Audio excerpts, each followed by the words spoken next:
Hello, welcome, नमस्कार, स्वागत है आप सभी का आपके अपने चैनल लर्निंग की प्योर सक्सेस में। जैसा कि आप सभी देख रहे हैं, daily current affairs only best question for all competition exam by PK sir. तो आइए और जल्दी से जुड़ जाइए सभी लोग और अपनी स्टडी को दीजिए एक नया नया आयाम।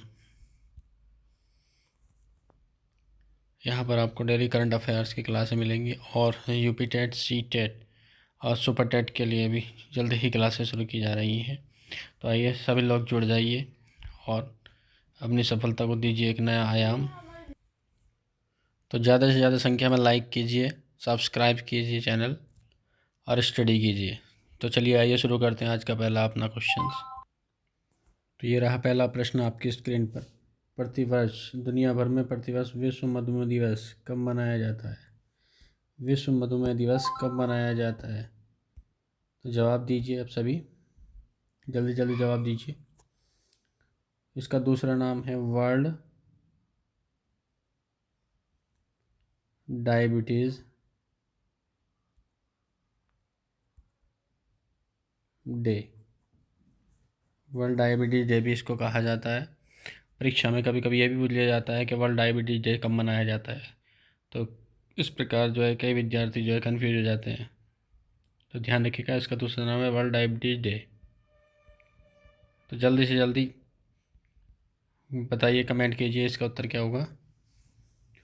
तो वर्ल्ड डायबिटीज़ डे, जैसा कि आप देख रहे हैं, वर्ल्ड डायबिटीज़ डे पहली बार 1991 में मनाया गया था। शुरुआत हुई थी इसकी 1991 में। 1991 में इसकी शुरुआत हुई थी और इसकी घोषणा जो की थी, इसकी घोषणा जो की थी IDF international international diabetes federation plus WHO world world health organisation के द्वारा की गई थी। विश्व मधुमेह दिवस क्यों मनाया जाता है? तो आप ध्यान रखिएगा, विश्व मधुमेह दिवस जो है वो प्रतिवर्ष 14 नवंबर प्रतिवर्ष 14 नवंबर को जो है मनाया जाता है। क्यों मनाया जाता है? क्योंकि सर फ्रेडरिक बेंटिक के जन्म दिवस पर मनाया जाता है, जिन्होंने कनाडा के टोरंटो शहर में बैंड के साथ मिलकर 1921 में क्या किया था? इंसुलिन की खोज की थी।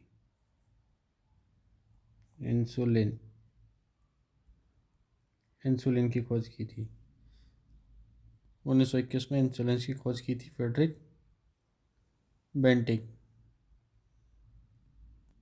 डायबिटीज़ डायबिटीज़ जो है टू टाइप का होता है। टू टाइप का होता है, टाइप 1 और टाइप टू जो है ये ज़्यादा खतरनाक होता है। तो टाइप 1 तब होता है जब अग्नाशय होता है हमारा। तो दो टाइप के इंसुलिन होते हैं, इसमें जो टाइप 2 होता है, टाइप 2 वो ज़्यादा समय देखने को मिलता है, ज़्यादा नुकसान देता है। टाइप टू में क्या होता है कि मधुमेह होने का जो मुख्य कारण होता है वो मोटापा या व्यायाम की कमी होती है। जी हाँ, मोटापा। आपने देखा होगा बहुत से लोग मोटे हो जाते हैं, या व्यायाम व्यायाम नहीं करते हैं। तो इंसुलिन कहाँ से स्रावित होता है? इंसुलिन जो है अग्नाशय से स्रावित होता है। जैसा कि आपको बताया, इंसुलिन अग्नाशय द्वारा जो है एक स्रावित जो है पेप्टाइड हार्मोन है, जो सेल्यूलोज ग्लूकोज को तेज करने, कार्बोहाइड्रेट, लिपिड, प्रोटीन मेटाबॉलिज्म को विनियमित करने तथा कोशिका विभाजन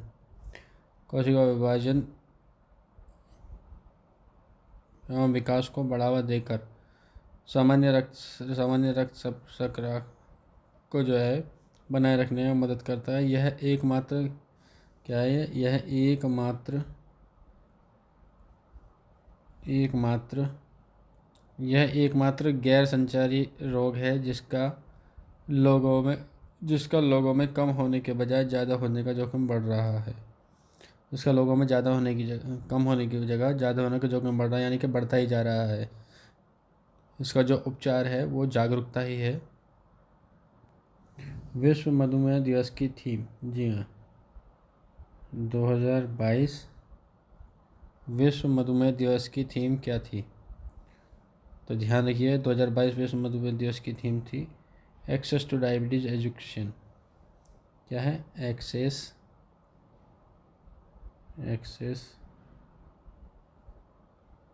to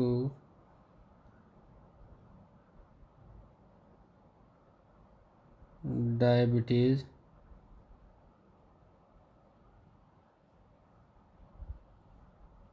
education.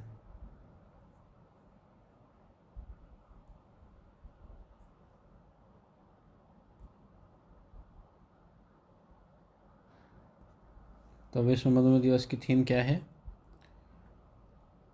Access to diabetes education. Access to diabetes education. सब इसको नोट डाउन कर लो और याद कर लीजिए, पेपर के लिए इम्पोर्टेंट है। चलिए अब अपने नेक्स्ट क्वेश्चन की तरफ चलते हैं। तो यहाँ पे आपका सही आंसर क्या हो जाएगा? 14 नवंबर। क्या हो जाएगा? 14 नवंबर। 14 नवंबर को क्या है? 14 नवंबर को आपका जो है प्रतिवर्ष जो है विश्व मधुमेह दिवस के रूप में जो है मनाया जाता है। 14 नवंबर। तो ये राइट आपका आंसर हो जाएगा 14 नवंबर। चलिए चलते हैं नेक्स्ट क्वेश्चन की तरफ। तो सेकंड क्वेश्चन है हमारा, हाल ही किस राज्य सरकार ने कावेरी दक्षिण वन्यजीव अभ्यारण्य को राज्य का 17वां वन्यजीव अभ्यारण्य सूचित किया है? तो जल्दी से आप सभी इसका आंसर दीजिए, जल्दी से इसका आंसर दीजिए, तब तक मैं आपको इसके हाईलाइट बता देता हूँ। ध्यान रखिएगा, भारत का पहला डुगोंग संरक्षण केंद्र, भारत का पहला डुगोंग संरक्षण केंद्र, जी हाँ, भारत का पहला ये डुगोंग है, ध्यान रखना मात्रा। डुगोंग संरक्षण केंद्र कहाँ पर है? तमिलनाडु में, तमिलनाडु में। नेक्स्ट है आपका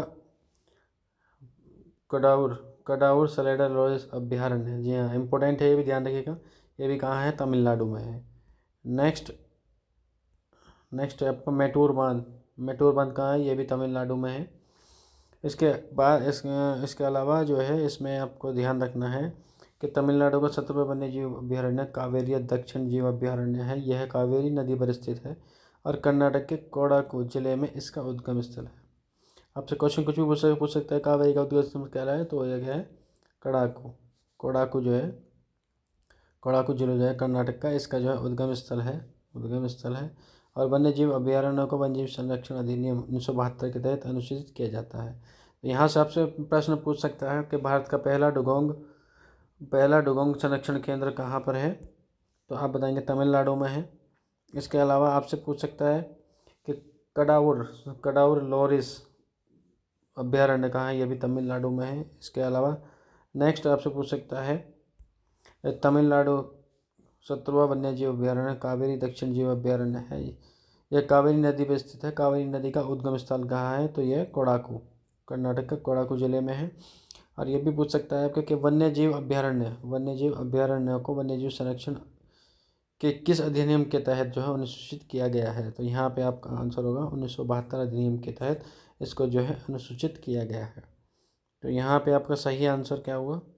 यहाँ पे आपका सही आंसर होगा तमिलनाडु, ए फॉर अफ्रीका, ये आपका सही आंसर होगा। तो चलिए नेक्स्ट क्वेश्चन की तरफ चलते हैं।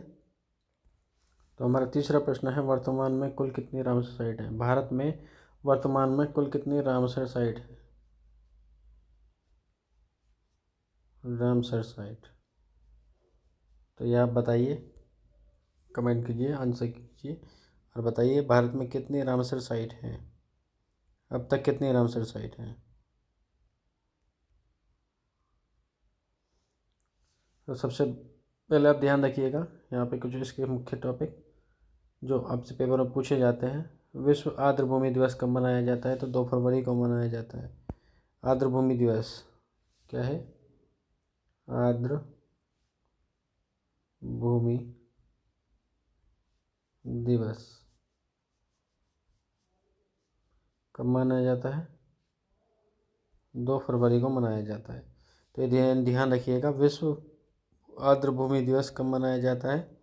2 फरवरी को मनाया जाता है।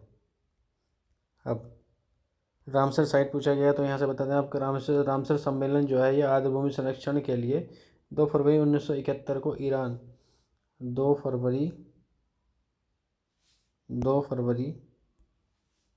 1971 को ईरान शहर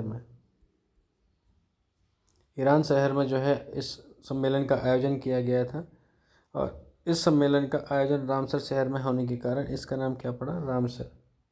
इसका नाम पड़ा रामसर पड़ा है। भारत ने 1982 में रामसर संधि पर हस्ताक्षर किए। प्रश्न ये भी बन सकता है कि भारत में रामसर साइट समझौते पर कब हस्ताक्षर किए? तो ये है भारत ने 1982 में जो है रामसर साइट समझौते पर जो है हस्ताक्षर किए थे। भारत में पहली रामसर साइट कौन सी है? भारत में पहली रामसर साइट है चिल्का झील और केवलादेव राष्ट्रीय उद्यान। जी हाँ, चिल्का झील और केवलादेव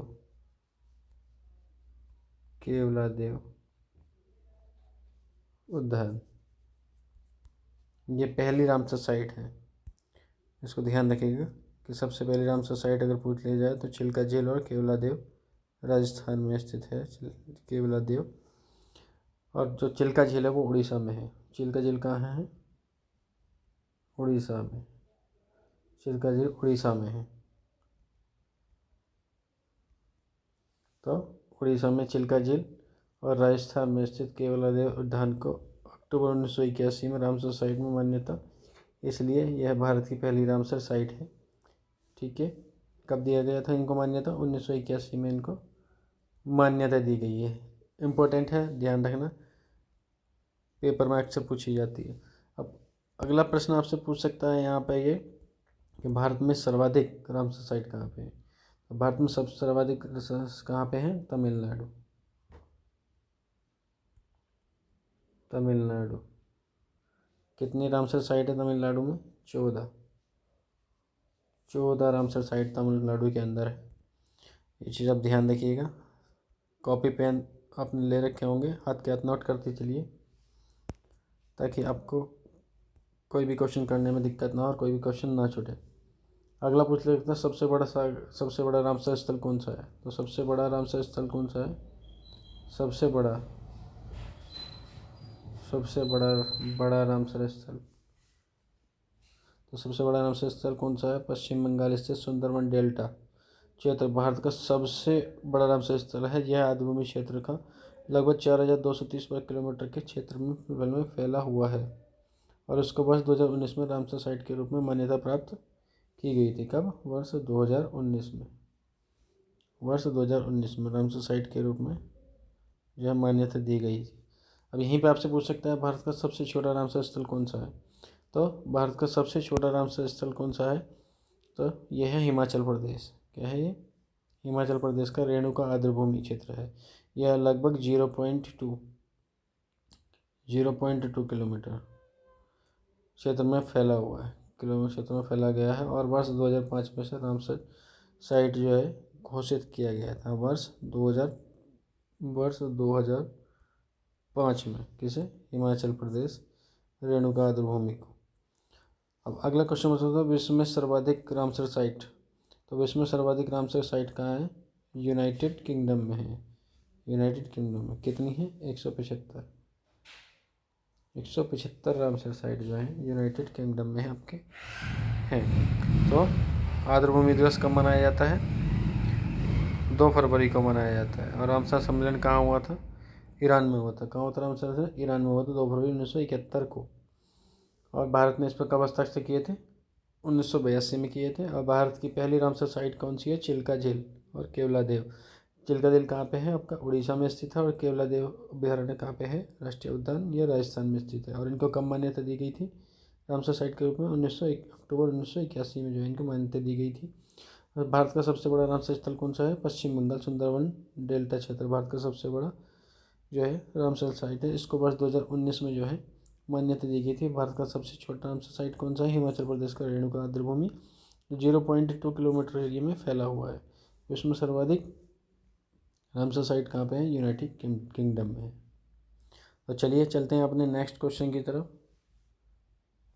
नेक्स्ट क्वेश्चन है प्रश्न 4 है हमारा। हाल ही में 14 नवंबर 2022 को किसे प्रसार भारती का मुख्य कार्यकारी CEO नियुक्त किया गया है?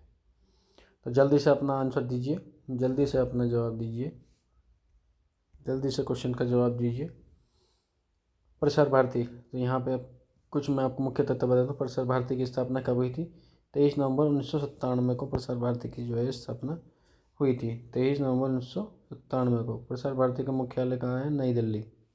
प्रसार भारती का मुख्यालय कहाँ है? नई दिल्ली। यहीं पे आपसे महत्वपूर्ण प्रश्न पूछा जाता है, भारत में पहला रेडियो का प्रसारण कब किया गया था? 1923 में मुंबई रेडियो क्लब द्वारा किया गया था। भारत में पहला दूरदर्शन का प्रसारण 15 सितंबर 1959 को किया गया था। अगला प्रश्न यहाँ से आपसे बनता है, वैज्ञानिकों द्वारा दूरदर्शन में चित्रों को वाणी द्वारा देने की शुरुआत कब की थी? 1926 में हुई थी। कब हुई थी? 1926 में वाणी द्वारा देने की शुरुआत हुई थी। अगला यहाँ से पूछ सकता है, दूरदर्शन का पहला सीरियल, उसका नाम क्या था?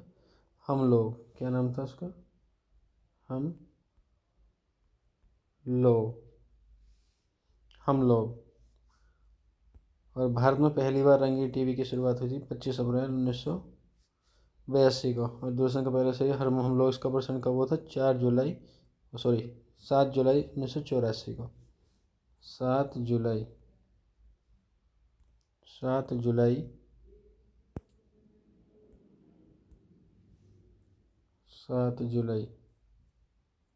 1984 को जो है इसका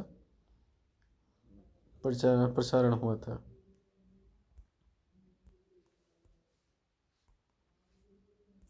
इससे पहले वाले साल का आपने जवाब नहीं दिया, तो उसका जो सही जवाब है, उसका सही जवाब है 75 रामसर साइट है। कितनी है? 75 रामसर साइट है भारत में। वर्तमान में रामसर साइट की संख्या कितनी है? 75 है। तो प्रश्न नंबर 4 का सही उत्तर क्या होगा? प्रश्न नंबर 4 का सही उत्तर होगा गौरव द्विवेदी। जी हाँ, वर्तमान में प्रसार भारती के मुख्य CEO जो नियुक्त किए गए हैं वो गौरव द्विवेदी। स्क्रीनशॉट लेना चाहें तो स्क्रीनशॉट ले सकते हैं।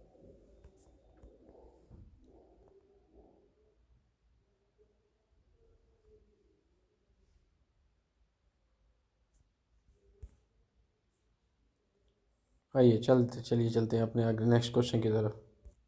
अगला प्रश्न है प्रश्न 5 में 14 नवंबर 2022 को मेजर ध्यानचंद खेल पुरस्कार से किसे नवाजा गया है? तो यहाँ पे आपके ऑप्शन है शरद कमल, ये शरद कमल है, ये शरद कमल है, शरद कमल अचंता, शरद कमल अचंता है ये। दूसरा ऑप्शन सुशील कुमार, तीसरा ऑप्शन अमित कुमार, और ऑप्शन डी है मंजीत सिंह। तो आप सभी जवाब दीजिए। Option A Sharad Kamal, Sushil Kumar, option B, option C Amit Kumar, option D Manjeet Singh. तो जल्दी से सही जवाब दीजिए और कमेंट कीजिए, और चैनल को लाइक और शेयर करना ना भूलिएगा। तब तक मैं आपको कुछ इंपॉर्टेंट फैक्ट बता देता हूँ। मेजर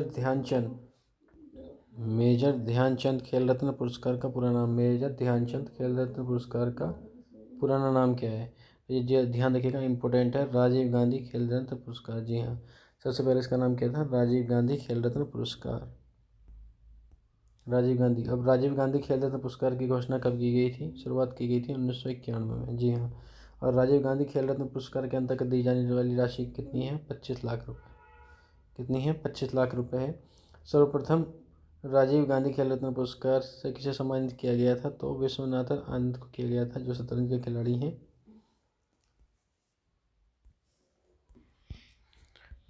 के खिलाड़ी हैं। आगे, वर्ष 2022 में कितने खिलाड़ियों को मेजर ध्यानचंद खेल रत्न पुरस्कार दिया गया है? तो एक खिलाड़ी को दिया गया है। जी हाँ, एक खिलाड़ी को दिया गया है मेजर ध्यानचंद खेल रत्न पुरस्कार। उत्तर इन्हीं चार ऑप्शन में से एक है। जी हाँ, उत्तर इन्हीं चार ऑप्शन में से एक है। अगला, हाल ही में वर्ष 2021 वर्ष 2022 में एक खिलाड़ी को दिया गया है। वर्ष 2021 में कितने खिलाड़ियों को मेजर ध्यानचंद खेल रत्न पुरस्कार दिया गया था? तो 12 खिलाड़ियों को दिया गया था। कितना? 12 खिलाड़ियों को दिया गया था। नेक्स्ट, हाल ही में राष्ट्रीय खेल पुरस्कारों की घोषणा की गई, तो कब की गई है? 14 नवंबर 2022 को की गई है, जिनका वितरण जो है 30 नवंबर 2022 को होगा। कब होगा? 30 नवंबर 2022 को होगा। तो यहाँ से आप कुछ भी पूछ सकता है, घोषणा पूछ सकता है कि घोषणा कब की गई? 14 नवंबर 2022 को जो इसकी घोषणा की गई है, और इसका वितरण कब होगा? 23 नवंबर 2022 को होगा। अब किसके द्वारा दिए जाएंगे, ये भी ध्यान रखिएगा, किसके द्वारा दिए? राष्ट्रपति द्रौपदी मुर्मू द्वारा यह पुरस्कार प्रदान किए जाएंगे, और इन पुरस्कारों को देने की घोषणा ए एस खान विल्कर समिति द्वारा की गई है। ए एस खान विल्कर समिति द्वारा की गई है। नेक्स्ट, आपका यहाँ से प्रश्न बन सकता है, कॉमनवेल्थ गेम में सर्वाधिक पदक विजेता तो कौन है? शरद कमल। जी हाँ, शरद कमल अचंता। ध्यान रखिएगा, शरद कमल अचंता, ये जो है इनको सर्वाधिक पदक जीतने विजेता बनने पे जो है कॉमनवेल्थ गेम में सर्वाधिक पदक जो है मिले हैं इन्हें। और शरद कमल का संबंध किससे है? टेबल टेनिस से है। जी हाँ, ये टेबल टेनिस प्लेयर हैं। और कॉमनवेल्थ गेम में भी जो है ध्वजवाहक के रूप में शरद कमल जो है ध्वजवाहक थे।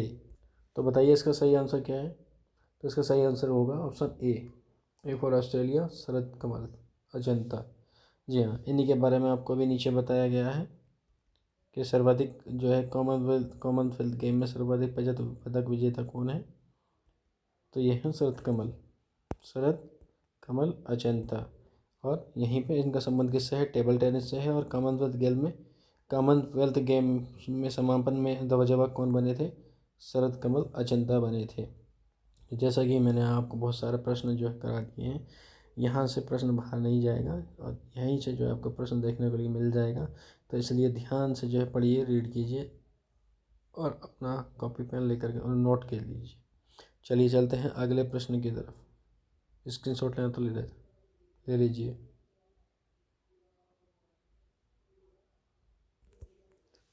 अब प्रश्न नंबर 6 है, 11 नवंबर से 18 नवंबर 2022 तक कहाँ आई बी एस ए नेत्रहीन फुटबॉल महिला एशियाई और सीनियर चैंपियनशिप 2022 का आयोजन किया जा रहा है? जी हाँ, नेत्रहीन यानी कि बिना आँखों के फुटबॉल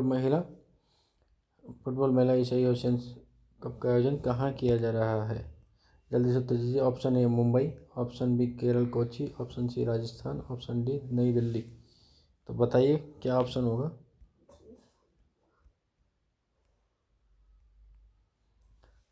तब तक मैं आपको थोड़े फैक्ट बता देता हूँ।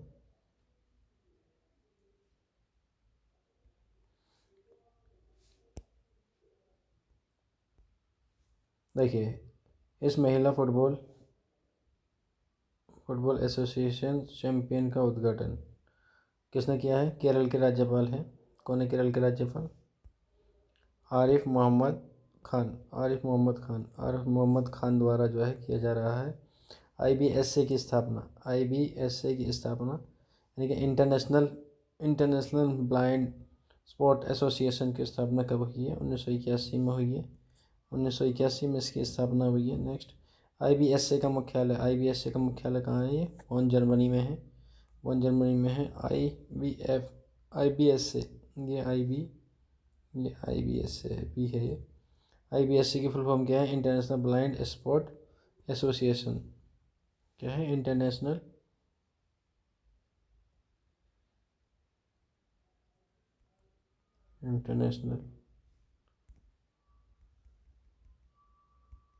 इंटरनेशनल ब्लाइंड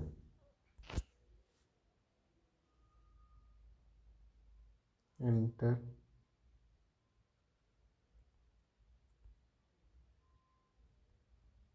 इंटरनेशनल ब्लाइंड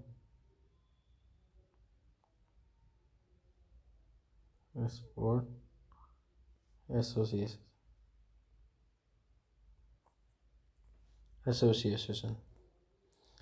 तो इसकी फुल फॉर्म क्या है? इंटरनेशनल ब्लाइंड स्पोर्ट एसोसिएशन की जो है फुल फॉर्म है, ध्यान रखिएगा। कहाँ इसकी स्थापना कभी थी? 1981 में। इसका मुख्यालय कहाँ है? बर्न, जर्मनी में है। तो इसका सही आंसर दीजिए जल्दी से, सही आंसर बताइए। इसका सही आंसर क्या होगा इसका? तो इसका सही आंसर होगा Kerala, Kochi. Option B, B for Bombay, Kerala, Kochi इसका सही आंसर होगा। चलिए चलते हैं अपने नेक्स्ट क्वेश्चन की तरफ। प्रश्न नंबर 7। प्रश्न नंबर 7 है आपका, हाल ही में आसियान ने किस देश को सैद्धांतिक रूप से 17वां सदस्य देश के रूप में स्वीकार करने पर सहमति की है? 17वां नहीं है, 11वां है। ध्यान रखिएगा, 17वां नहीं है, ये गलती से मिसप्रिंट हो गया। ये 17वां नहीं है, ये 11वां है। 11वां, जी हाँ, 11वां। तो हाल ही में एशियान ने किस देश को सैद्धांतिक रूप से 11वां सदस्य देश के रूप में स्वीकार करने पर सहमति व्यक्त की है? Option A Sri Lanka, option B Bharat, option C रूस, ऑप्शन डी तिमोर लेस्ते। जी हाँ, तो आप इसमें ऑप्शन दीजिए, आंसर दीजिए, जल्दी से कमेंट कीजिए। जी जल्दी से कमेंट कीजिए, बहुत जल्दी से आंसर आना चाहिए।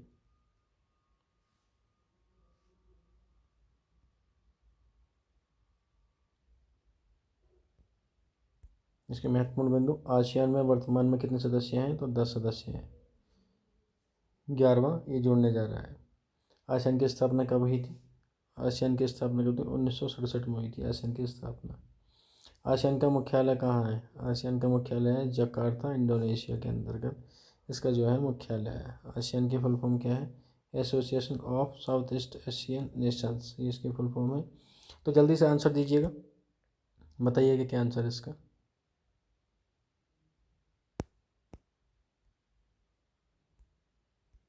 तो इसका सही आंसर होगा option D, D for dog. ये इसका सही होगा पूर्वी तिमोर लेस्ते। हाँ, तिमोर लेस्ते इसका सही आंसर होगा, तिमोर लेस्ते। चलिए चलते हैं अपने अगले प्रश्न की ओर। अगला प्रश्न आपकी स्क्रीन पर, प्रश्न नंबर 8। हाल ही में किसी गूगल फॉर डूडल 2022 प्रतियोगिता का विजेता घोषित किया गया है? Option A Shlok Mukherjee, option B Manish Sharma, option C Rahul Rai, option Rahul Rao, option D Neha Singh. जवाब दीजिए, इन सभी में से कौन सा ऑप्शन सही है? यहाँ पर गूगल फॉर डूडल का विषय 25 वर्ष बाद अपना भारत था। क्या था? 25 वर्ष बाद अपना भारत। जी हाँ, 25 वर्ष बाद अपना भारत था। और श्लोक मुखर्जी जो है, इनके द्वारा जो है ये प्रतियोगिता जो है जीत ली गई है। और ये कहाँ के रहने वाले हैं? ये कोलकाता के रहने वाले हैं। तो यहाँ पे आपका सही आंसर क्या होगा? जल्दी से कमेंट कीजिए। यहाँ पर आपका सही आंसर होगा ऑप्शन ए श्लोक मुखर्जी। जी हाँ, इसको जो है गूगल फॉर डूडल प्रतियोगिता का जो है विजेता घोषित किया गया है। और ये कहाँ के हैं? कलकत्ता के रहने वाले हैं। चलिए चलते हैं अपने नेक्स्ट क्वेश्चन पर। अगला प्रश्न ये रहा आपके स्क्रीन पे। प्रश्न क्या है? अभी हाल ही में प्रख्यात विद्वान R.L. कश्यप का निधन हो गया, वह कौन थे? प्रसिद्ध विद्वान थे R.L. कश्यप, इनका भी हाल ही में निधन हो गया है। तो आपको बताना है कि इनका संबंध किससे था, ये कौन थे? ऑप्शन ए चिकित्सक थे, ऑप्शन बी वैज्ञानिक थे, ऑप्शन सी गणितज्ञ थे, या ऑप्शन डी राजनेता थे। तो जल्दी से अपना आंसर दीजिए। यहाँ पे इसका महत्वपूर्ण तथ्य है कि उन्होंने 4 वेदों में एक साथ अंग्रेजी में अनुवाद किया था, इसलिए इन्हें वर्ष 2021 में पद्मश्री पुरस्कार से भी सम्मानित किया गया है। तो जल्दी से अपना जवाब दीजिए, क्या आंसर है आपका?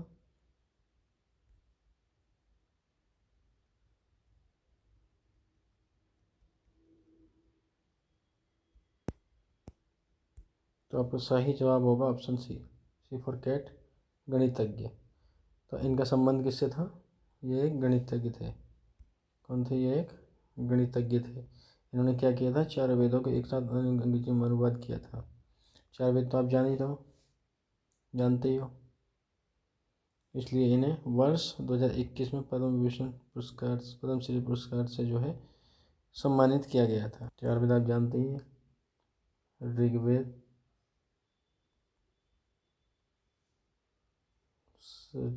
सामवेद,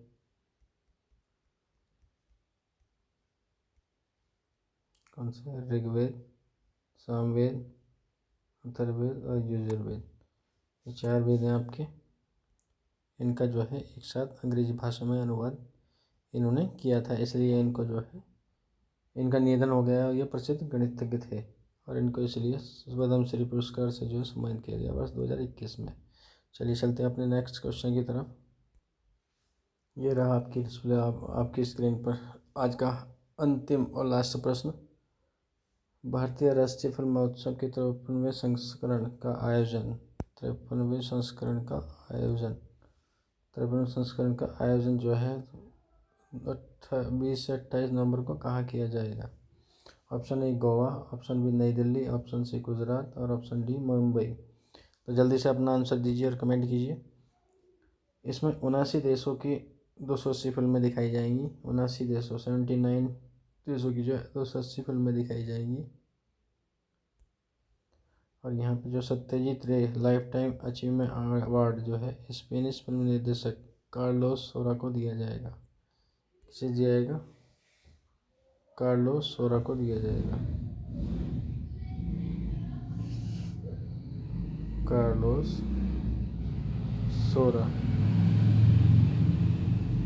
सोरा को दिया जाएगा।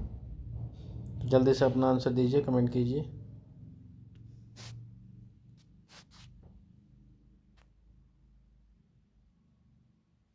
भारतीय राष्ट्रीय फिल्म महोत्सव 53वां संस्करण का आयोजन होगा।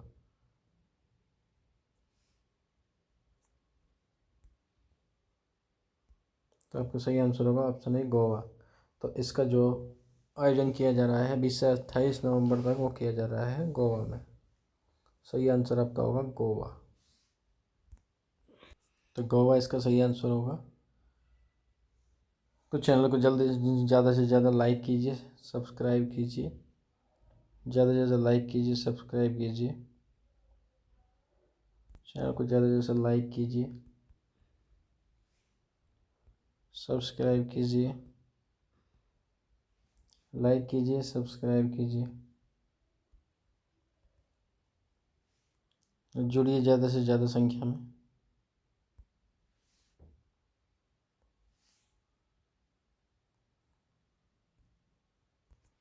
और बताइए कैसी लगी आपको हमारी ये क्विज़। अगर अच्छी गई तो लाइक कीजिए, सब्सक्राइब कीजिए। ज़्यादा से ज़्यादा संख्या में लाइक कीजिए, सब्सक्राइब कीजिए, ताकि हमें आगे वीडियो बनाने के लिए जो है प्रोत्साहन मिल सके और हम ऐसी ही अच्छी वीडियो आपको प्रोवाइड कर सकें। तो आज का ये सेशन यहीं पर समाप्त होता है। कल फिर मिलेंगे नई क्लास के साथ। तब तक के लिए जय हिंद, वंदे मातरम। और आप सब लगे रहिए अपने एक पूर्ण विश्वास के साथ, आपको निश्चित ही सफलता मिलेगी। धन्यवाद।